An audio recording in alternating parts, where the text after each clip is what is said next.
नानाजी देशमुख पुस्तकालय की ओर से गत 1.5-2 साल से या ज़्यादा ही समय हुआ होगा मेरे ख्याल 138 सप्ताह हो गए। 138 सप्ताह। हाँ, यह जो साप्ताहिक स्वाध्याय मंडल चल रहा है, एक बड़ा अच्छा उपक्रम इस पुस्तकालय के द्वारा चल रहा है, सामाजिक प्रबोधन का। इस उपक्रम में आज मैं दूसरी बार आपके सामने उपस्थित हूँ। ये आज का जो विषय है वह अपने प्रेरणा पुरुष डॉक्टर हेडगेवार जी। वास्तव में आज का दिन उनका कोई दिन नहीं है, किंतु आने वाले एक सप्ताह में यानी 21 जून, यह 21 जून जो है यह उनका और निर्वाण दिवस है। सन 1940 में 21 जून को आपने अपना नश्वर शरीर त्यागा। चूँकि अपना यह साप्ताहिक है तो उस दृष्टि से आयोजकों ने यह उचित समझा कि आज के दिन उनको अपन याद कर लें। डॉक्टर हेडगेवार जी का नाम यहाँ उपस्थित और इस कार्यक्रम में आभासी पद्धति से, ऑनलाइन पद्धति से जुड़े हुए अधिकांश जो श्रोता है वह जानते होंगे। डॉक्टर हेडगेवार इन्होंने राष्ट्रीय स्वयंसेवक संघ की स्थापना की। राष्ट्रीय स्वयंसेवक संघ का या आरएसएस का नाम तो हर व्यक्ति जानता है। जितने व्यक्ति संघ का नाम, आरएसएस का नाम, राष्ट्रीय स्वयंसेवक संघ का नाम जानते हैं, हो सकता है कि वो सबके सब डॉक्टर जी का नाम नहीं जानते होंगे। यह अपने आप में एक अनूठी बात है। अनूठी इसलिए कि व्यक्ति जो रहता है उसको तो सब लोग जानते हैं, किंतु उसने किए हुए जो कार्य है वह समय के साथ साथ और तिरोहित हो जाते हैं, भूले जाते हैं। महात्मा गांधी जी को हम सब लोग जानते हैं, किंतु उन्होंने कौन कौन सी संस्थाएं स्थापित की, कौन सा कार्य प्रारंभ किया, यह कई लोग नहीं जानते होंगे। इसी प्रकार लोकमान्य तिलक जी को सब लोग जानते हैं, किंतु वो एक बड़े अच्छे पत्रकार थे और उन्होंने पत्रिका केसरी नाम से प्रारंभ की, ये कम लोग जानते होंगे। यानी होता यह है कि उस महापुरुष को तो सब लोग जानते हैं, किंतु उसके द्वारा किया हुआ कार्य कम लोग जानते हैं। किंतु यहाँ बात उल्टी है। यहाँ राष्ट्रीय स्वयंसेवक संघ को सब लोग जानते हैं, किंतु उसके संस्थापक कौन है यदि पूछे तो कई लोग उत्तर देने में उनके लिए कठिनाई हो सकती है। तो इसके पीछे का मुख्य कारण यह है कि डॉक्टर हेडगेवार जी प्रसिद्धि परांगमुख थे। वह स्वयं को आगे रखकर स्वयं का नाम हो इसलिए उन्होंने काम नहीं किया, तो हमारे राष्ट्र का कल्याण हो इसके लिए जो कुछ करना है वह उन्होंने किया। उनका जन्म सन 1889 में 1889 में अंग्रेजी तारीख के हिसाब से 1 अप्रैल को हुआ और उस दिन जो चैत्र शुद्ध प्रतिपदा जिसको गुड़ी पड़वा कहते हैं, वर्ष का प्रथम दिन, उस दिन उनका जन्म हुआ। तो ऐसा लगभग अभी बताया 1940 में उनका स्वर्गवास हुआ। तो 51 वर्ष की उनकी आयु थी, कोई बहुत ज़्यादा नहीं। साधारणतः मनुष्य की आयु तो वैसे 100 मानते हैं, किंतु 60, 70, 80, 90, 70, 80, 90 तक यदि वो जीता है तो अपन मान लेते हैं पर्याप्त जिसने किया। किंतु ये 51 वर्ष में ही और इनका स्वर्गवास हुआ। और 51 वर्ष का इनका जो जीवन काल रहा वह बहुत ही विविधतापूर्ण रहा। इनके जीवन के जो विविध पहलू हैं उन पहलुओं को हम समझे यह और 40-45 मिनट के, और इसमें तो संभव नहीं है। उनका जो जीवन है वह मोटे तौर से हम और 4 भागों में विभाजित कर सकते हैं। उनका जन्म हुआ 1889 में, तब से लेकर 1910 तक वह साधारणतः नागपुर में ही रहे। विद्यार्थी दशा थी और उन्होंने और अपना जिसको आज हायर सेकेंडरी कहते हैं, उस समय मैट्रिक कहते थे, वहाँ तक की पढ़ाई की। तो यह जो उनका पहला हिस्सा है, इसके बाद वो और आगे की पढ़ाई के लिए कलकत्ता पहुँचे 1910 में, और 1915 में डॉक्टरी की परीक्षा पास करके 1916 की जनवरी माह में वे वापस नागपुर लौटे। यह उनके जीवन का दूसरा हिस्सा हो सकता है। और 1915 में 16 में जो लौटे, तब से लेकर 1925 में उन्होंने जो संघ की स्थापना की, वह एक तीसरा उनका काम होता है, हिस्सा होता है उनके जीवन का।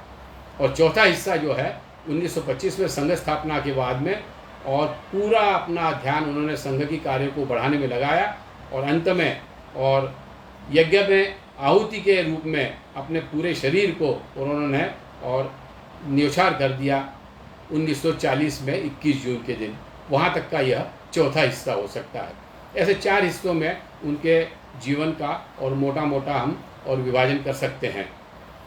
अभी इन चारों भागों को 40 मिनट में तो और केवल उल्लेख करना भी संभव नहीं होगा।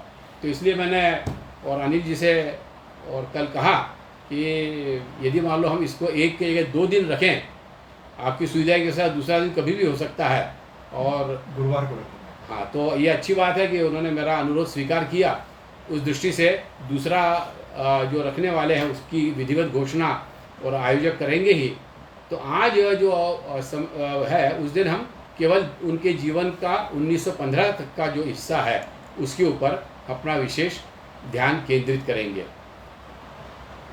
डॉक्टर हेडगेवार जी नागपुर में तो जन्म हुआ उनका, किंतु उनका जो परिवार है मूलतः नागपुर का नहीं था। वह आंध्र प्रदेश से उनके और 3-4 पीढ़ी पहले उनके जो पूर्वज थे वह नागपुर आए और नागपुर में ही बस गए, और बड़े वेदांती और इस प्रकार के संस्कृत ज्ञाता ऐसे वो परिवार था। और डॉक्टर जी के जो पिताजी थे बलिराम पंत, वह भी स्वयं और वैदिक शास्त्र के ज्ञाता थे, वेद के ज्ञाता थे। वेदों का अध्ययन करना और अध्यापन करना यह उनका मुख्य काम था। उसके साथ में और पौरोहित्य जो है वह करते थे, उससे जो कुछ उनको मिलता था उससे वह अपना परिवार चलाते थे। डॉक्टर हेडगेवार, अब इनको हम केशव ऐसा न कहें क्योंकि उनका नाम केशव था। तो यह 3 भाई थे और 3 भाइयों में इनका नंबर तीसरा था और एक बहन थी। इस प्रकार इनका परिवार था। माता पिता जो थे वह दुर्भाग्यवश 1902 में जो प्लेग का प्रकोप हुआ उस प्रकोप में और दोनों एक साथ और कालवश हुए। तो उस समय इनकी आयु 12-13 साल की रही होगी। उसके बाद में इनके बड़े भाई जो है महादेव शास्त्री, उन्होंने ही इनका लालन पालन किया। डॉक्टर जी के जीवन के जो बिल्कुल प्रारंभ का समय है उसकी कुछ घटनाएं हम यदि ध्यान रखें तो हमें ये ध्यान में आता है कि डॉक्टर जी जन्मजात देशभक्त थे।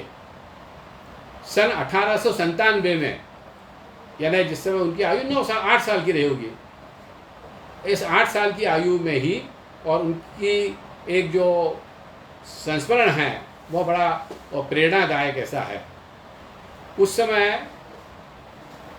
अंग्रेज़ों का अपने यहाँ शासन था और इंग्लैंड में रानी विक्टोरिया जो थी वह और सिंहासन पर आरूढ़ थी और उन्हें सिंहासन पर बैठे 60 साल हो चुके थे 22 जून 1897 को। इसलिए बहुत बड़ा और जश्न ये पूरे भारतवर्ष में और अंग्रेज़ों ने मनाया। इंग्लैंड में जो मना होगा तो होगा ही, किंतु हमें क्योंकि हम उनके गुलाम थे तो हमें भी वो मनाना पड़ा। और उसके कारण और विद्यालयों में अलग अलग प्रकार के कार्यक्रम हुए और मिठाइयाँ बांटी गई। इनको भी और कार्यक्रम जो सुना होगा, किंतु इन्होंने इनके हाथ में जो मिठाई आई तो वास्तव में 8 साल का जो बालक रहता है छोटा सा, वह हाथ में मिठाई आने के बाद क्या करता है, वह सीधा खा लेता है, किंतु इन्होंने कहा भी मेरे को आज मिठाई क्यों मिली। तो इन्होंने अपने गुरुजी से पूछा। गुरुजी ने जब कारण बताया कि भाई रानी विक्टोरिया के और राजारोहण का यह 60वां वर्ष है इसलिए, तो इनके मन में ये बात आई कि भाई रानी विक्टोरिया हमारी रानी तो नहीं है, तो उसने उसके लिए जो कुछ आनंद का विषय होगा वो तो हमारे लिए आनंद का विषय हो नहीं सकता। यह विचार 8 साल का बालक कर रहा, ये सोचिए। और उन्होंने वो मिठाई कूड़े के ढेर में डाल दी। तो यह जो छोटी सी घटना है यह हमें और ध्यान में आती है। इसके बाद 2-3 वर्ष के बाद ही इसी प्रकार की घटना घटी सन 1901 में, और इंग्लैंड में एडवर्ड का राज्याभिषेक हुआ। एडवर्ड द सप्तम कहते हैं। तो उसके उपलक्ष्य में भारत में बहुत बड़ा जश्न मनाया गया। और जैसा अपने यहाँ 26 जनवरी 15 अगस्त के दिन और रोशनाई होती है बिल्डिंगों पे और सब इस प्रकार का हुआ, तो वह रोशनाई देखने के लिए पूरे नागपुर के लोग और उमड़ पड़े थे। इनके साथियों ने भी इनसे कहा कि चलो अपन वो रोशनाई देख के आते हैं, किंतु इन्होंने मना कर दिया। इसलिए मना किया कि भाई सप्तम एडवर्ड जो है वो तो हमारा राजा नहीं है। तो यह जो उस समय उनकी आयु 11 साल की थी, 10 साल की थी। तो इतने छोटे आयु में ही और अपना देश, अपने शत्रु, अपना कौन है इसका भान इस छोटे से और बालक को और आया लगभग इसी समय। और वह पढ़ने के लिए एक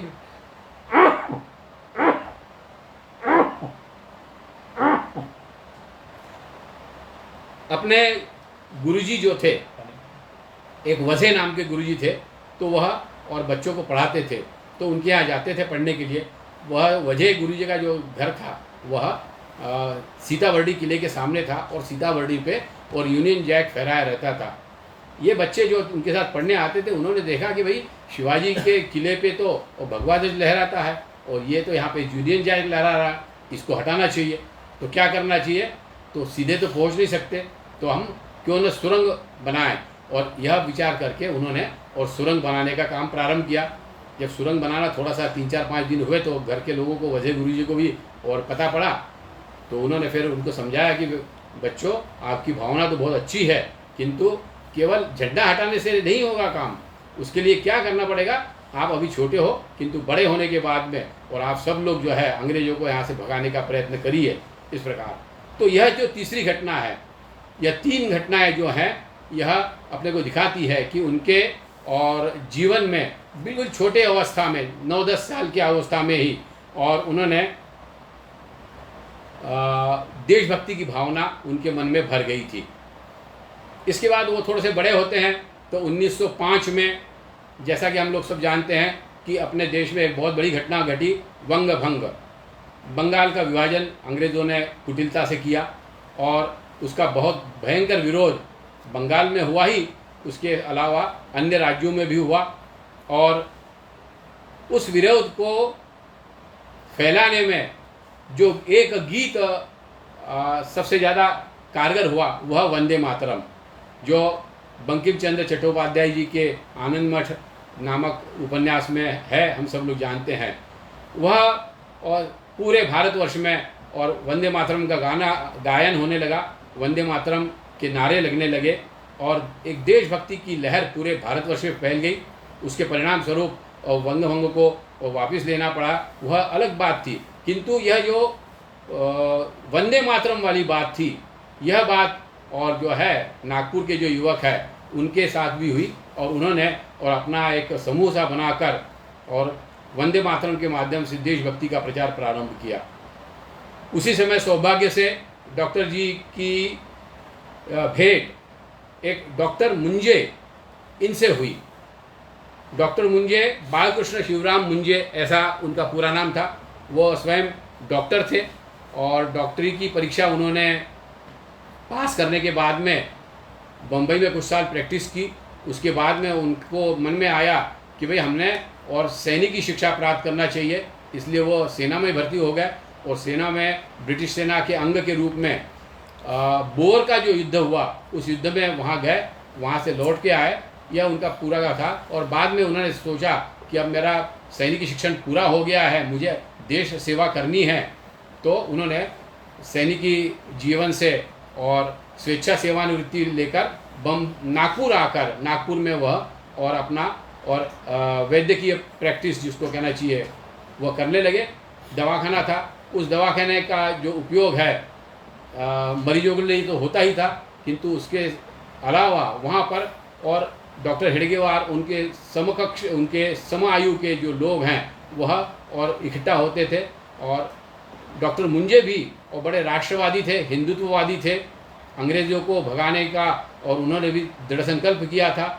उनके यहाँ इस प्रकार का साहित्य था कि 2-3 प्रकार के जो समाचार पत्र हैं, एक अपने तिलक जी का चलाया हुआ केसरी था, एक काल नाम का मराठी में उस समय निकलता था, एक भाला नाम से निकलता था, एक नागपुर से ही और देश सेवक नाम से निकलता था। ऐसी पत्रिकाएं वहाँ पे थी। अन्य शिवाजी, महाराणा प्रताप और अन्य महापुरुषों के जीवन चरित्र के भी वहाँ रखे रहते थे। उनको सबको पढ़ते हुए, और यह इनका जो समूह है, यह एक बड़ा देशभक्तों का और तरुणों का ऐसा समूह वहाँ पे और निर्माण हो गया। और उसके द्वारा और जो देशभक्ति के आंदोलन है वह, और डॉक्टर मुंजे जो है उनको प्रेरणा देकर और उनके माध्यम से और काम कराते थे। 1906 में कांग्रेस का अधिवेशन कलकत्ता में हुआ था। डॉक्टर मुंजे उस समय कांग्रेस के अच्छे कार्यकर्ता थे, क्योंकि उस समय कांग्रेस यही एक संस्था थी कि जो देश की आज़ादी के लिए और प्रयत्न कर रही थी। तो उसने 1906 में जो एक प्रस्ताव पारित किया कांग्रेस ने, वह उसमें 4 सूत्र जो है वह दिए कि इन 4 सूत्रों को अपनाकर और हम और अंग्रेज़ों से हमें हमारी जो स्वतंत्रता है वो प्राप्त करना है। उसमें पहला था स्वराज्य। स्वतंत्रता और स्वराज में थोड़ा सा फर्क है। स्वतंत्रता का मतलब हम पूर्ण रूप से आज़ाद है, और स्वराज का मतलब राजकाज चलाने में हमारा कुछ सहयोग रहे। तो यह उसकी बात थी, इसलिए स्वराज ये उनका एक ये था। दूसरा था स्वदेशी। उस समय और अंग्रेज़ों ने भारत का जो शोषण किया, वह यहाँ का कच्चा माल ले जाना और अपने इंग्लैंड में ले जाकर वहाँ से इंग्लैंड में बना बनाया माल यहाँ भेजना, और इसके द्वारा जो है शोषण किया। अन्य भी तरीके थे। तो यह जो विदेश से माल आता था उसका बहिष्कार करना, उसको हम उपयोग में नहीं लाएंगे। इस प्रकार स्वदेशी का जो दूसरी बात थी। और तीसरी बात शिक्षा अंग्रेज़ों ने अपने हिसाब से और शिक्षा पद्धति और मैकाले के द्वारा जो रचाई गई थी वो चालू कर दी थी। उसके दुष्परिणाम भी देखने को मिल गए थे। इसलिए और राष्ट्रवादी विचारों के लोगों जो थे वह यह कहते थे कि नहीं भाई, हमारी जो भारतीयत्व के ऊपर जो शिक्षा है वह हम और फिर से प्रारंभ करेंगे। जैसा आजकल विद्या भारती के द्वारा और सरस्वती शिशु मंदिर और अन्य विद्यालयों के माध्यम से हम राष्ट्रीय शिक्षा का प्रसार हो रहा है, वैसा ही प्रसार उस समय और कुछ लोगों ने उसको राष्ट्रीय शिक्षण ऐसा नाम दिया। तो यह तीसरा सूत्र था। और चौथा, ब्रिटिश शासन पर बहिष्कार डालना, यानी जो भी ब्रिटिश शासन की व्यवस्थाएं हैं उनका हम उपयोग नहीं करेंगे। हम अपनी डाक व्यवस्था जो है ब्रिटिश की, उसका उपयोग नहीं करेंगे। रेल की व्यवस्था है उसका उपयोग नहीं करेंगे। न्यायालय की व्यवस्था है उसका उपयोग नहीं करेंगे। विद्यालय जो है उनका उपयोग नहीं करेंगे जहाँ तक संभव है, और इसका प्रसार करना। तो यह जो है बहिष्कार करना अंग्रेजी शासन का, जिसके द्वारा अंग्रेज हमारे ऊपर शासन कर रहे हैं, उनको हम मानते ही नहीं है, उनका हम उपयोग ही नहीं करेंगे। इस प्रकार की जो भावना और उस समय कांग्रेस ने और ये 4 सूत्र सामने रखे, और इन 4 सूत्रों को लेकर डॉक्टर हेडगेवार यानी केशव और उनके साथी जो है वह आगे बढ़ गए। उसी समय उनके एक बार ऐसा मौका आया कि उनके चाचा जी जो थे आबाजी हेडगेवार, वह रामपायली नाम का एक स्थान है और वहाँ पे रेवेन्यू इंस्पेक्टर थे। उनके यहाँ वो छुट्टियों में जाते थे। दशहरे दिवाली की छुट्टी में उस समय 1 महीने की लगी चलती थी, दशहरे से लेके दिवाली तक चलती थी। तो एक बार जब वहाँ गए थे तो वहाँ पे और दशहरे के दिन रावण दहन का कार्यक्रम और बड़ा उल्लास के साथ उस रामपाली में मनाया जाता था। 3-4 दिन बाद ही वह कार्यक्रम था। तो यह और इनके जो वहाँ पे साथी थे उन लोगों ने सोचा कि क्यों ना इस अवसर का उपयोग हम अपने बात आगे रखने में करें। और उन्होंने और वो जो रावण दहन का जो स्थान था वहाँ तक और 100-200 और युवकों की टोली लेकर और वंदे मातरम का गान करते हुए और वंदे मातरम के नारे लगाते हुए और वहाँ वो पहुँचे। वहाँ पे रावण दहन के पहले और इनको एक छोटा सा भाषण देने का भी मौका मिला। उस भाषण में उन्होंने यही रखा कि हम रावण को दहन कर रहे हैं, यह तो एक परंपरा है, किंतु वास्तव में इसके पीछे का उद्देश्य जो है वह यह है कि हमने इस अंग्रेजी रूपी जो हमारा ऊपर शासन है वह एक रावण जैसा है और उसको हमें दूर करना है। इस प्रकार खुल्लम खुल्ला और एक प्रकार से अंग्रेजी शासन के बगावत के रूप में और अंग्रेजी शासन ने उसको देखा और उनको गिरफ्तार भी किया। किंतु आयु को देखते हुए उस समय उनकी आयु 12-13 साल की थी, 1902-3 की बात है। उसको विशेष ये न करते हुए और वहाँ के जो बड़े बुजुर्ग हैं उन्होंने जब रिक्वेस्ट की तो छोड़ दिया। किंतु उसी समय से अंग्रेजों का जो गुप्तचर विभाग है वह इनके पीछे पड़ गया। वहाँ से जब ये नागपुर लौटे तो नागपुर में भी और इनके और चारों ओर गुप्तचर जो है वो मंडराने लगे। इस प्रकार का इनका और जो बात थी, इसी में से ये बात निकली जो वंदे मातरम वाली बात है। तो ये वंदे मातरम जब किया तब तो उसके ऊपर कोई प्रतिबंध नहीं था, किंतु वंदे मातरम के कारण और पूरे भारतवर्ष में जो एक देशभक्ति की लहर पैदा हुई उसके कारण और अंग्रेज़ों ने और उसके ऊपर प्रतिबंध लगा दिया कि कोई भी जो व्यक्ति है वो वंदे मातरम इस गीत का गायन नहीं करेगा, वंदे मातरम के नारे नहीं लगाएंगे। तो इस का जो ये है एक रिस्ले सर्कुलर उस समय जारी हुआ। रिस्ले नाम के अधिकारी थे, उन्होंने जारी किया और सभी जो विद्यालय थे उन विद्यालयों में और यह कहा गया कि आपके विद्यालय में कोई भी यदि ऐसा व्यक्ति जो वंदे मातरम के नारे लगाता है या गाना गाता है तो उसके नाम हमें भेजिए। ये जिस विद्यालय में पढ़ते थे केशव, उसका नाम था नील सिटी हाई स्कूल। नील सिटी हाई स्कूल में और कई और राष्ट्रवादी शिक्षक भी थे, उनके जो प्रधानाचार्य थे वह भी और राष्ट्रीय विचारों के थे। किंतु जब उनको ऊपर से सर्कुलर आया तो उसका उनको मान्य करना और आवश्यक हो गया और उस हिसाब से और कुछ लड़के जो वंदे मातरम का गान करते थे उनके नाम और सरकार के पास और पुलिस के पास पहुंचने लगे। इसका विरोध करने के लिए और केशव ने कहा कि वो क्या करना चाहिए, तो उन्होंने अपने डॉक्टर मुंजे जो थे, जो उनसे कम से कम 15-20 साल बड़े थे और गुरुतुल्य थे और उनकी ही प्रेरणा से वह सब काम कर रहे थे, वह और एक देश सेवक नाम का जो पत्रिका चलाते थे अच्युत बलवंत कोल्लटकर, वह भी और बड़े राष्ट्रवादी थे। तो इन दोनों के सलाह से उन्होंने कहा कि हमने और कुछ न कुछ ऐसा काम करना चाहिए कि जिसके कारण और अंग्रेज जो है वह और दहल जाए। तो बोले क्या करना चाहिए, हम तो छोटे बच्चे हैं स्कूल में हमें, तो बोले इस जो सर्कुलर है इसमें तो ये कहा गया कि जो कहेगा उसको और उसका नाम यहाँ भेजो। तो हम क्यों ना सभी लोग मिलकर एक साथ और वंदे मातरम का नारा लगाएं।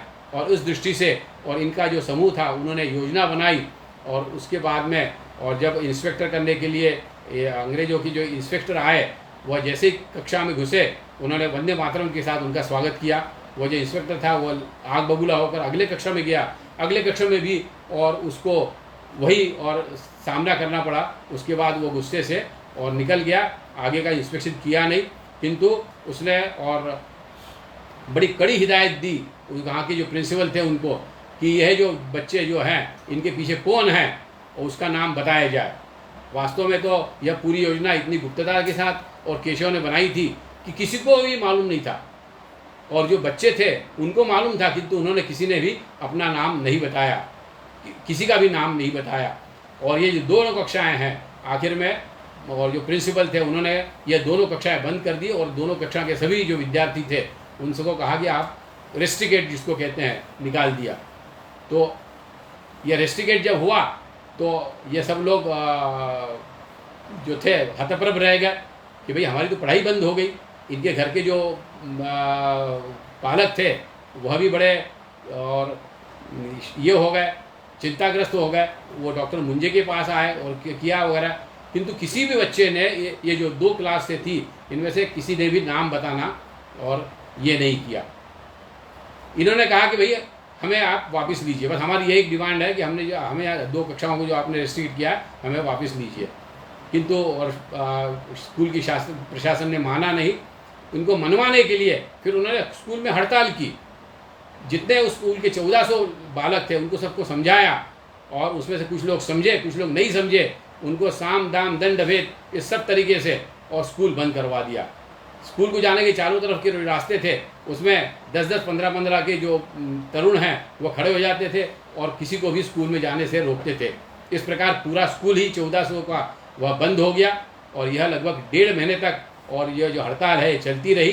बाद में बीच बचाव का रास्ता निकालना जरूरी था, इसलिए और सर्व की सम्मति से यह मान हुआ कि ये जो 2 कक्षाओं के बालक हैं वह उनसे पूछा जाएगा कि क्यों भाई आपने गलती की है क्या। तो उन्होंने हाँ करना चाहिए, लिखित में देने की जरूरत नहीं किंतु हाँ कह दे। तो बच्चों ने कहा हम हाँ बोलेंगे नहीं, हम सिर्फ गर्दन झुका देंगे। तो उन्होंने कहा ठीक है आप गर्दन झुकाइए। तो ऐसा हुआ, और एक एक बालक एक से पूछा गया कि भाई आपने ये जो किया वो गलत किया ना। तो वो केवल ऐसा गर्दन झुका देता और उसको स्कूल में ले जाते। ऐसा सब लोग हुआ। केवल जो 2 लोग थे, 2 व्यक्ति ऐसे थे कि जिन्होंने यह भी करने के लिए इनकार कर दिया। उन्होंने कहा नहीं मैंने कोई गलती की नहीं की है, मैंने अपनी माँ का नाम लिया है, वंदे मातरम कहा, इसमें कोई गलती नहीं की। उन 2 में एक अपने ये केशव हेडगेवार थे। तो ऐसे और यह जो घटना हुई, इस घटना के बाद में उनको प्रवेश में स्कूल में प्रवेश तो मिलने का कोई कारण ही नहीं था, और किसी भी सरकारी स्कूल में प्रवेश उनको नहीं मिलता। फिर इनकी जो पढ़ाई जो बंद होने लगी तो उसके लिए, और यवतमाल नागपुर के पास में ही है, वहाँ पे राष्ट्रीय विचारों के और जो लोग थे उन्होंने वहाँ पर एक विद्यापीठ नाम से और चालू किया था। उसमें उनको प्रवेश मिला। उनको उसमें प्रवेश मिला तो अंग्रेज सरकार ने उस विद्यालय को भी बंद कर दिया, और जितने भी ऐसे राष्ट्रीय विद्यालय थे उनके ऊपर और पाबंदी लाकर जो राष्ट्रीय विद्यालय पूरे के पूरे उन्होंने बंद किए। जैसा आज हम देख रहे हैं बंगाल में और विद्या भारती के सब विद्यालय जो है और बंद किए जा रहे हैं, लगभग इसी प्रकार का, और वह उस समय अंग्रेजों ने किया। उस समय और बंगाल में राष्ट्रवादी जो विद्यालय थे उनका एक बोर्ड था, जैसे अपने यहाँ बोर्ड रहता है MP का और है या आदि, तो ऐसा ही हुआ। और बोर्ड था, उसको नाम था नेशनल काउंसिल ऑफ एजुकेशन। उसका एक केंद्र अमरावती में था।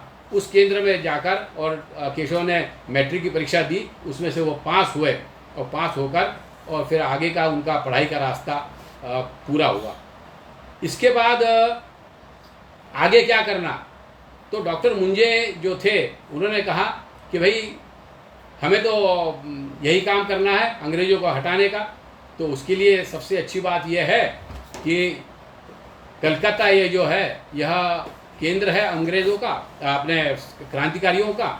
उस केंद्र में जाकर और आप वहाँ पे पढ़ाई करिए और उनके साथ वहाँ पे जुड़ जाइए। यह पूरी योजना बनी, और उसके लिए और डॉक्टर मुंजे ने अपना पूरा और वहाँ की जो संपर्क थे उनका वहाँ के क्रांतिकारियों से भी पहले से संपर्क था।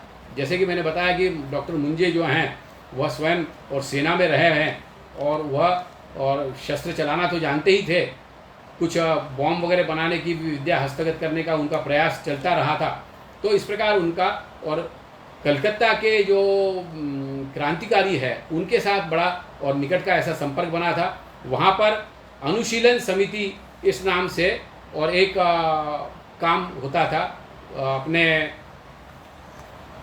इनका क्रांतिकारियों के बीच में।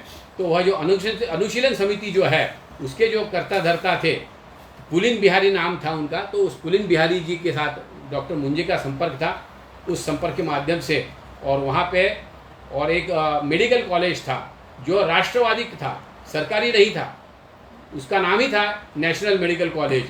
उसमें इनको प्रवेश मिला और वहीं पे उन्होंने और एक भवन किराए पे लेके और उसमें एक छोटा सा छात्रावास बनाया। उसका नाम शांति निकेतन रखा, जिसमें 12-15 और बच्चे रहते थे। उसी में इनका और रहने का व्यवस्था हो गई। इस प्रकार से वहाँ पे जाकर उन्होंने अपनी पढ़ाई चालू की।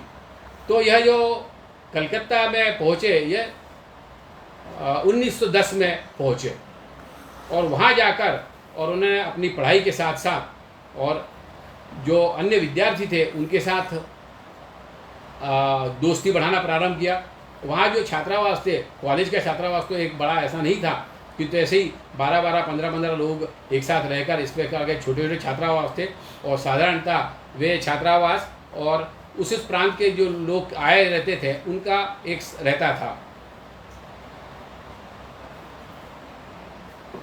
जैसे पंजाब के जो लोग हैं तो पंजाब से जो छात्र आए उनका एक छोटा सा छात्रावास, गुजरात से जो आए उनका एक छात्रावास, मद्रास से जो आए, तो इस प्रकार के विभिन्न प्रकार के छात्रावास है। तो अपनी पढ़ाई के बाद में, कॉलेज के बाद में, और केशव जो है वो वहाँ पे और नियमित रूप से जाने लगे, उनके साथ संपर्क बनाने लगे और अपनी मधुर स्वभाव के कारण और उनके बीच में अपने प्रति विश्वास अर्जित किया। देशभक्ति और इस अंग्रेजों के यहाँ से हटाना है, यह जो बात है, यह बात उन्होंने और उनके गले उतारी और इस प्रकार से वहाँ पर और उनका एक समूह और खड़ा हो गया। वहाँ पे जो अनुशीलन समिति नाम से जो काम चलता था क्रांतिकारियों का, उसमें प्रवेश मिलना तो बड़ा कठिन था, क्योंकि क्रांतिकारियों का काम बड़ा गुप्तता से होता था और एक ऐसे ही लोगों को प्रवेश मिलता था जिसकी पूरी तरह से परीक्षा और वह लेते थे। और ऐसी परीक्षा लेने के बाद में उस परीक्षा में जब खरे उतरे तो और हेडगेवार जी को उसमें प्रवेश मिला। उनके साथ में और पुलिन बिहारी दास जो थे वह उसके अनुशीलन समिति के जो प्रमुख थे, उनके अलावा श्याम सुंदर चक्रवर्ती, अरविंद घोष और अपने सावरकर जी के छोटे भाई बाळाराव सावरकर, नारायण दामोदर सावरकर, वह भी पढ़ने के लिए कलकत्ता आ गए थे, वह भी वहाँ पे थे। और इस प्रकार किया। और नलिन किशोर गुह, तो ऐसे सभी क्रांतिकारियों के बीच में इनका काम चालू हुआ। और क्रांतिकारियों की जिस प्रकार के काम चलते हैं, पिस्तौल का निशाना सीखना, पिस्तौल और अन्य जो साहित्य है वह यहाँ से वहाँ पहुँचाना, और इनके अपने संपर्क के कारण विशेषकर से ये खुद महाराष्ट्र के तो थे ही और पंजाब के लोगों के साथ इनके विशेष संपर्क बने। तो कलकत्ता, पंजाब और महाराष्ट्र ऐसा एक त्रिकोण जो है वह बनाकर और उसमें फिर और आपस में नेटवर्किंग करके और करने की उनकी योजना थी। यह एक काम जो चलता रहा, इसके साथ साथ ही और वहाँ पे समाज सेवा के भी काम और वह करते रहे। कलकत्ता के पास में बंगाल में और हर वर्ष बाढ़ आती थी, क्योंकि बंगाल जो है वह ऐसा प्लेन है पूरा, और इसलिए नदी का पानी थोड़ा सा भी पानी भरा तो बहुत लंबे और तक पहुंच जाता था। तो ऐसे बाढ़ के समय और वहाँ के लोगों की सहायता करना, उसके लिए और स्वामी विवेकानंद जी द्वारा स्थापित रामकृष्ण मिशन वह तो काम करता ही था, उसी काम में और यह अपना सहयोग देने लगे। बाढ़ से रास्ते तो बंद हो जाते थे और घुटना घुटना, कमर कमर तक और पूरा चारों तरफ पानी रहता था। उसके बीच में टापुओं पर और लोग बाग और मदद की राह देखते थे। उन टापुओं तक पहुंचना, अपने पीठ के ऊपर पोहा, मुरमुरा, इस प्रकार का खाने की चीज़ें के बोरे लाद कर ले जाना, उनको वहाँ पे खिलाना, साथ में दवाइयाँ ले जाना, क्योंकि ये डॉक्टरी की परीक्षा पास भले ही नहीं किए थे किंतु डॉक्टर में 2-3 वर्ष हो चुके थे, तो साथ में दवाइयाँ ले जाना, उनकी शुश्रूषा करना, इस प्रकार का जो है सेवा का काम वह भी उन्होंने और किया। इस सेवा के काम के दौरान उस समय उनके और बंगाल का जो ग्रामीण भाग है, उस ग्रामीण भाग में कि और बड़े पास में उन्होंने देखा उन लोगों की समस्या क्या है, इस प्रकार का और अध्ययन भी उन्होंने किया। तो इस प्रकार से और वहाँ पे रहकर और बंगला भाषा भी सीखी और बंगला में ही उन्होंने उन सब लोगों के साथ अपना संपर्क बनाकर एक अच्छा प्रकार का सेवा काम उन्होंने वहाँ पे प्रारंभ किया। इस सब के दौरान उनका पढ़ाई की ओर कोई दुर्लक्ष्य नहीं होता था, हर वर्ष वो अच्छी तरह से पास होते थे। तो पढ़ाई के साथ साथ यह सब काम और वह करते थे। उसी समय उनको एक कटु अनुभव आया, 1910 की बात है। उस समय वहाँ पे और दंगा हुआ हिंदू मुसलमानों का। दंगा हमेशा मुसलमान ही करते हैं, तो इसलिए हिंदू मुसलमानों का दंगा कहना उचित नहीं है, मुसलमानों का दंगा हुआ। तो उस मुसलमानों के दंगे में और उन्होंने हिंदुओं के ऊपर बड़े अत्याचार किए। उस समय उनकी रक्षा भी और करने के लिए इनकी जो टोली है वह सामने आई। किंतु उस समय उनको एक बात ध्यान में आई कि कई जगह ऐसा होता है कि राजस्थान के जो लोग हैं, मारवाड़ी जिनको कहते थे, ऐसे जो लोग हैं वह जब पिट रहे हैं तो वहाँ के जो स्थानीय बंगाली है उनकी सहायता के लिए आगे नहीं आते थे। तो इनको बड़ा आश्चर्य हुआ। इनके जो बंगाली मित्र थे उनको भी उन्होंने कहा, तो वो इस प्रकार की जो दूरता जो है वो उनको पहले से समझ में नहीं आई। बाद में जब दंगा शांत हुआ तो उन्होंने जब पूछताछ की तो उनको ध्यान में आया। उन्होंने कहा कि 1905 में जब बंग भंग का आंदोलन हुआ था उस समय इन मारवाड़ियों ने हमारा साथ नहीं दिया था। हो सकता है उनके और व्यावसायिक कारण, सभी मारवाड़ी जो है व्यवसाय के लिए वहाँ पहुँचते थे, यह भी एक कारण हो सकता है कि व्यावसायिक कारण हित को देखते हुए और उन्होंने बंग भंग के आंदोलन में खुलकर साथ देना उचित नहीं समझा। जो भी कारण हो, अन्य भी कुछ कारण होंगे। यह आए वहाँ पे और अमीर बन गए, हम तो गरीब के गरीब रह गए, इस प्रकार की बहुत सी बातें रही होंगी। तो उसके कारण ये जो मनमुटाव था, यह मनमुटाव दो भाषाई, दो प्रांतीय समूहों में यह डॉक्टर जी को बड़ा और उसकी बात अखर गई और उन्होंने इस बात को ध्यान रखा कि इस प्रकार की बात नहीं होना चाहिए। तो ऐसा, और जब वहाँ पे चलता रहा, उस समय एक वहाँ पे और घटना हुई। उस समय बंगाल में विधानसभा थी। उस विधानसभा में अंग्रेजियों की ओर से और एक बिल लाया गया। उसको बिल का जो भी टेक्निकल नाम होगा वो होगा, किंतु चालू भाषा में उसको कहा बोगस मेडिकल डिग्री बिल। ये बिल क्या था?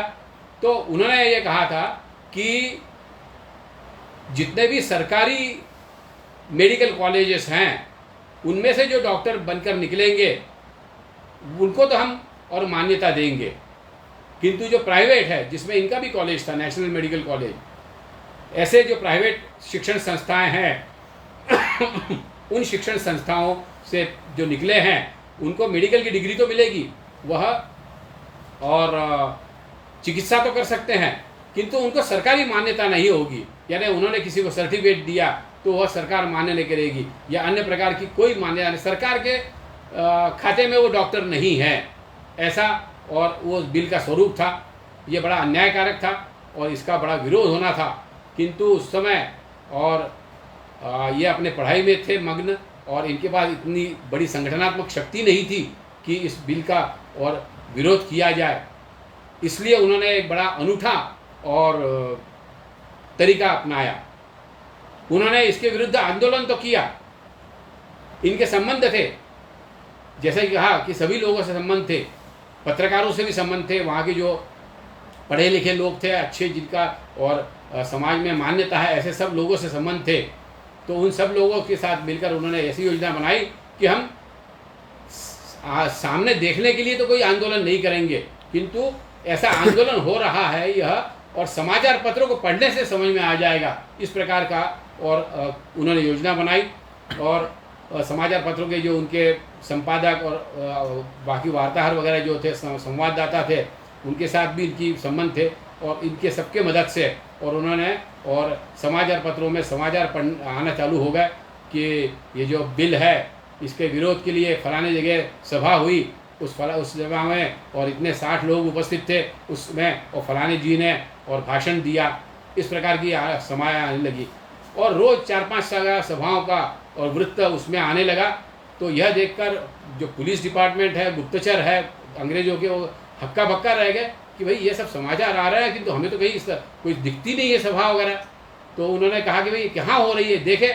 तो उन्होंने जिन लोगों ने उनसे नाम आए कि भाई इन्होंने और यहाँ पे और भाषण दिया, उनसे जाकर मिले। तो बोले क्यों, आपने ऐसा भाषण दिया था? वो गुप्तचर इनसे पूछने लगे। तो चूँकि डॉक्टर जी ने कहा था, उनकी योजना के अंग थे, इसलिए उन्होंने कहा हाँ मैंने भाषण दिया था और वहाँ 200 लोग इकट्ठा थे। आपको नहीं मालूम? हमने तो इसका विरोध करना है, ये बिल उचित नहीं है। जब अन्य मेडिकल कॉलेज है तो उनके वहाँ से निकलने वाले लोगों को क्यों ना आपको पूरा समान अधिकार मिलना चाहिए। तो इस प्रकार से और एक आभासी आंदोलन उन्होंने खड़ा किया और उस आभासी आंदोलन का और असर ये हुआ कि वह जो बिल पेश होने वाला था वहाँ की विधानसभा में, वह जो बिल है वो आखिर में उनको विड्रॉ करना पड़ा। एक बड़ा ऐसा और नेतृत्व का गुण इसमें से अपने को ध्यान में आता है उस समय। और उनकी आयु 21 साल की रही होगी, क्योंकि 1910 में तो वो आ गए थे, उसके पहले की बात है। तो 20 साल की आयु में है उन्होंने इतना बड़ा आंदोलन करके वो अंग्रेज सरकार को एक तरह से परास्त कर दिया। तो इस प्रकार की उनकी गतिविधियां उस 5 वर्षों में और वहाँ पे थी। तो इन सब बातों को ध्यान में रखते हुए और आगे की उनकी जो योजना थी उस योजना के हिसाब से, और डॉक्टर की परीक्षा उनको जैसे ही उन्होंने पास की उनको और तुरंत नौकरी मिल गई। और वो नौकरी बैंकॉक में एक डॉक्टर अय्यर थे, उन्होंने कहा कि भाई और हमें यहाँ पे अच्छे डॉक्टर की आवश्यकता है, हम आपको और प्रति माह 300 रुपये देंगे उस समय। और 300 रुपये बहुत बड़ी बात होती थी, किंतु उस नौकरी को उन्होंने ठुकरा दिया। उन्होंने कहा कि भाई मुझे नौकरी करना ही नहीं है, मुझे तो और देश सेवा करना है। और यह कहते हुए उन्होंने वह नागपुर आ गए। तो इस प्रकार का उनका जो कार्यकाल रहा, उस कार्यकाल के दौरान और उनके आगे के काम के लिए उन्होंने बड़ी अच्छी तैयारी कर ली। उन्होंने अखिल भारतीय स्तर पर उनका संपर्क हुआ युवकों के साथ, उनके साथ में और एक बहुत बड़ी संख्या में और ऐसे युवक का समूह बन गया कि जो और इस देश से अंग्रेजों का और भगाना चाहते थे। उसके लिए सभी प्रकार के जो मार्ग है, प्रचार प्रसार के मार्ग, सेवा के मार्ग और सशस्त्र क्रांति के मार्ग, उस सब प्रकार के मार्ग अपनाने को तैयार थे। और इस प्रकार का एक समूह उन्होंने वहाँ पर और खड़ा किया। यह उनकी और एक बहुत बड़ी बात थी। और डॉक्टर मुंजे ने उनको जिस उद्देश्य से और वहाँ पे भेजा अपने कलकत्ता, वह उद्देश्य और पूरा करके और वह नागपुर लौट आए। यहाँ पे उनके जीवन का और हिस्सा पूरा होता है। अभी अपने पास 5-7 मिनट है, किंतु 5-7 मिनट में और बाकी उनका जो जीवन है वह और जो बहुत महत्व का है, जिसके दौरान उन्होंने पहले 10 वर्ष तक तो कांग्रेस के साथ काम करते हुए कांग्रेस के संगठन में वो वर्धा जिले के और सचिव भी थे। और उन्होंने कांग्रेस के सभी प्रकार के आंदोलनों में हिस्सा लिया। उस आंदोलन में हिस्सा लेते हुए और यहाँ के समाज की जो प्रवृत्ति है, और ख़ास करके यहाँ का जो मुस्लिम समाज है उसकी प्रवृत्ति, वह उनको ध्यान में आई। और इस प्रकार का अध्ययन करते हुए और उन्होंने अपने आगे की और रणनीति क्या होना चाहिए, आगे हमें क्या करना चाहिए, इसका एक वहाँ पर सोच प्रारंभ किया। ऐसा जो हुआ 1910-1911, उसके बाद का उनका जो जीवन है, तो उस जीवन को जो है हम अगले सत्र में और हम उसको देखेंगे। मैं यहाँ अपने वाणी को विराम देता हूँ। नमस्कार। बंद कर लो।